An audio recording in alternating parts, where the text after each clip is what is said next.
Bonjour à tout le monde. Aujourd'hui, nous allons voir le type numéro 10. Comment dimensionner une photo et changer l'arrière-plan.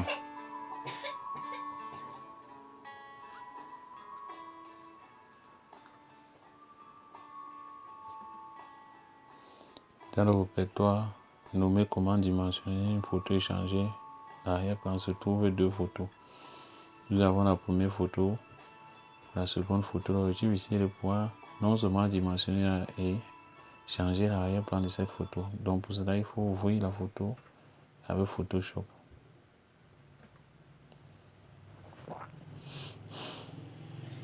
Une fois la photo ouverte,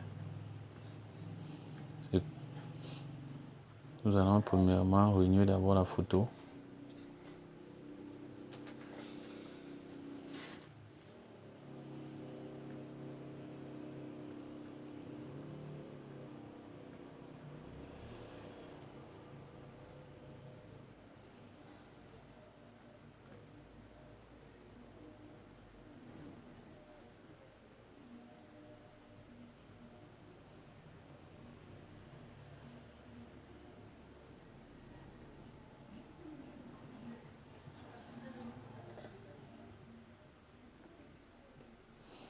On clique sur ce bouton. Maintenant, on utilise l'outil de sélection automatique pour sélectionner uniquement le personnage.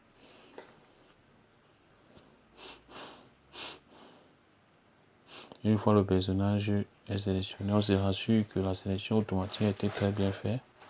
Une fois, on fait le clic droit pour copier le personnage. On clique sur copier. Ensuite, on ouvre une nouvelle fenêtre afin de pouvoir coller le personnage. On passe sur ouvrir. On passe sur ouvrir plutôt. Nouveau, pardon. On clique là. Et bon, si on veut dimensionner, on prend les dimensions exactes qu'on aimerait avoir. 600 sur 600. En fonction aussi des pixels. Au niveau des pixels, on peut laisser ça par défaut. On clique sur OK. Après, on part ici, on colle le personnage collé. Une fois le personnage affiché, il faut bien positionner parce que les dimensions que nous avons ici, c'est 600 x 600. Maintenant, pour dimensionner, comme vous le savez très bien, on clique sur édition, après transformation manuelle. On clique là, on positionne bien notre personnage. Une fois notre personnage bien positionné, on clique ici. Ensuite, voilà notre personnage dont on a eu à changer l'arrière-plan et on a eu à dimensionner. Donc, l'objectif ici, c'est de pouvoir avoir une photo dont on pourra utiliser pour respecter les dimensions demandées dans une plateforme bien précise. Donc, on n'aura plus besoin d'aller.